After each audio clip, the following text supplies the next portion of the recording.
High বন্ধুরা, সবাই কেমন আছো? আশা করি সবাই ভালো আছো। ঝর্ণা কিচেন নতুন একটা রেসিপি নিয়ে এসেছি।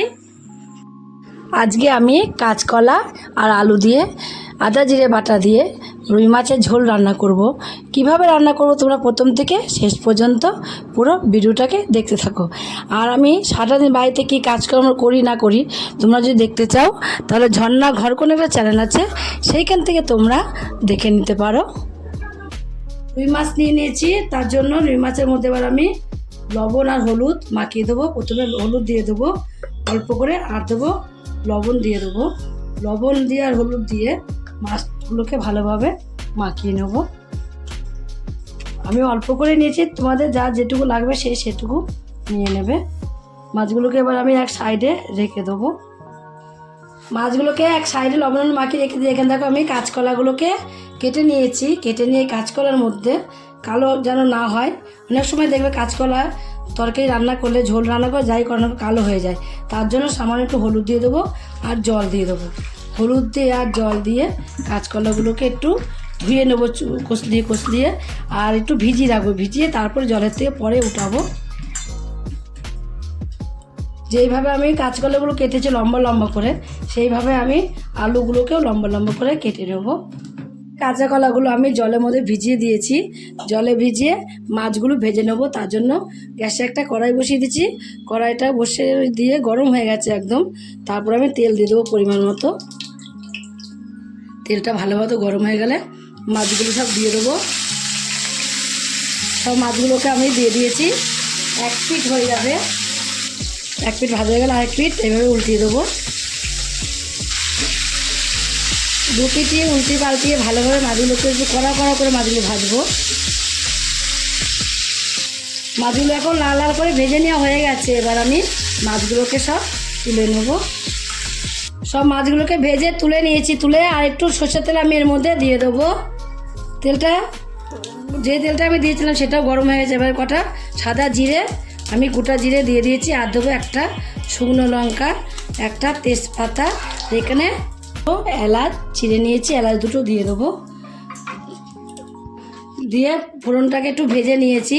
ভেজে নেওয়ার পরে আমি যে লম্বা লম্বা করে আলুগুলোকে কেটে নিয়েছিলাম, আলুগুলোকে এর মধ্যে দিয়ে দেবো। আলুগুলো সব দিয়ে দিয়েছি। দিয়ে আলুগুলো আমি একটু ভেজে নেব। ভেজে নেওয়ার জন্য দিয়ে দেবো অল্প করে একটু সামান্য হলুদ, আর দিয়ে দেবো লবণ। হলুদ দিয়ে লবণ দিয়ে আলুগুলোকে লাল লাল করে ভাজবো। নিয়ে কাঁচকলাগুলো যে আমি হলুদের মধ্যে ভিজিয়ে রেখে দিয়েছিলাম জল দিয়ে, সেইটা কাঁচকলাগুলো সব এবার আমি দিয়ে দেবো। কাঁচকলাগুলো বেশি ভাজবো না, একটু হালকা করে ভেজে নেব। তার জন্য আমি আলুগুলোকে লাল লাল করে ভেজে নিয়েছি আগে লবণ হলুদ দিয়ে। এবার কাঁচকলাগুলোর সাথে আর আলুগুলোর সাথে একটু হালকা করে ভেজে নেব। কাঁচকলাগুলো দিয়ে আমি হালকা করে ভেজে নিয়েছি, একটুখানি অল্প করেই ভেজে নেওয়ার পরে কিছু মশলা আমি এর মধ্যে দিয়ে দেবো। প্রথমে দিয়ে দেবো এখানে 1 চামচে হাফ চামচ জিরের গুঁড়ো, 1 চামচে হাফ চামচ ধনের গুঁড়ো, আর দেবো এখানে আমি লঙ্কার গুঁড়ো 1 চামচের হাফ চামচ, 1 চামচ দিয়ে দেবো এখানে আমি আদা বাটা। আদা জিরে বাটা দিয়ে আমি মাছের ঝোলটা আজকে রান্না করব। আর এর মধ্যে আমি দিয়ে দেবো, দেখো এখানে টমেটো কুচি নিয়েছি, কিছুটা টমেটো কুচিটা দিয়ে দেবো। তোমরা আগেও দিতে পারো, আমি একটু দেরি করে দিয়েছি। আর দিয়ে দেবো লবণ।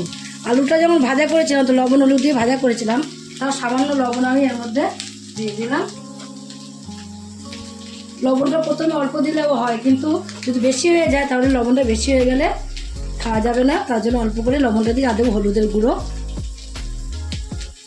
এইবার দিয়ে দেবো এর মধ্যে আমি সামান্য একটু জলটা দিয়ে তারপরে আমি মশলাটাকে ভালোভাবে কষিয়ে নেব।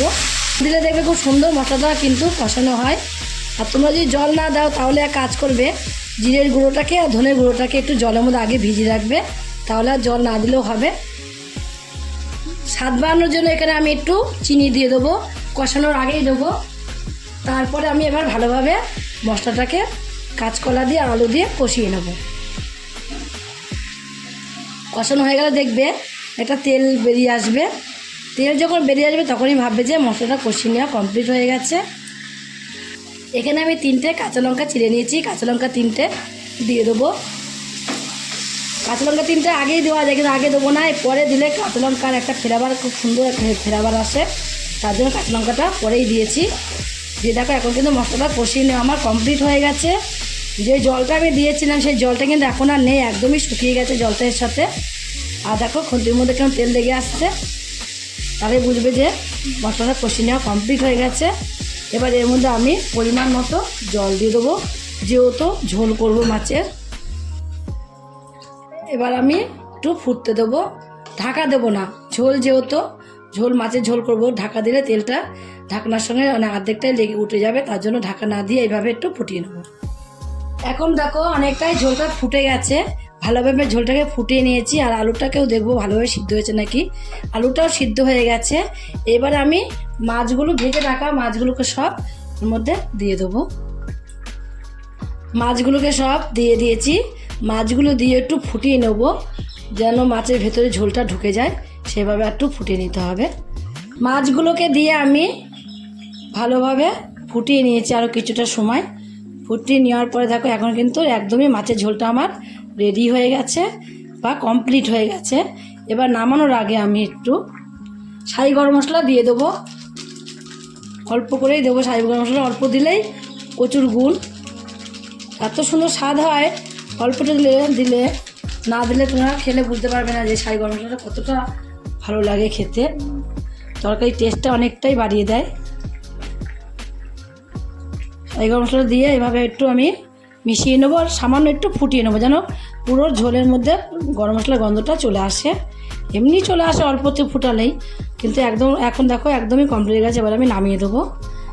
যদি এভাবে তোমরাও একদিন পাতলা করে মাছের ঝোল, রুই মাছের ঝোল কাঁচকলা দিয়ে খাও, খেয়ে যদি তোমাদের কাছে ভালো লাগে, তোমরা যদি ফেসবুক থেকে দেখো ফেসবুকের পেজটি ফলো করে দেবে, যদি ইউটিউব থেকে দেখো ইউটিউবের চ্যানেলটি সাবস্ক্রাইব করে দেবে, পাশে থাকা বেল আইকনটিটা প্রেস করতে ভুলবে না, তাহলে নতুন নতুন রেসিপিগুলো তোমাদের কাছে তাড়াতাড়ি পৌঁছে যাবে। আমার চ্যানেলে কিন্তু বন্ধু হয়ে থাকো, সাবস্ক্রাইব করোনি প্লিজ সাবস্ক্রাইবটা করে দিও, সবার আগে তোমাদের কাছে নোটিফিকেশন ঢুকে যাবে। ছোট্ট করে লাইক করো, কমেন্ট করো, অনেক অনেক শেয়ার করো। নমস্কার বন্ধুরা, দেখা হবে আবার পরের রেসিপি।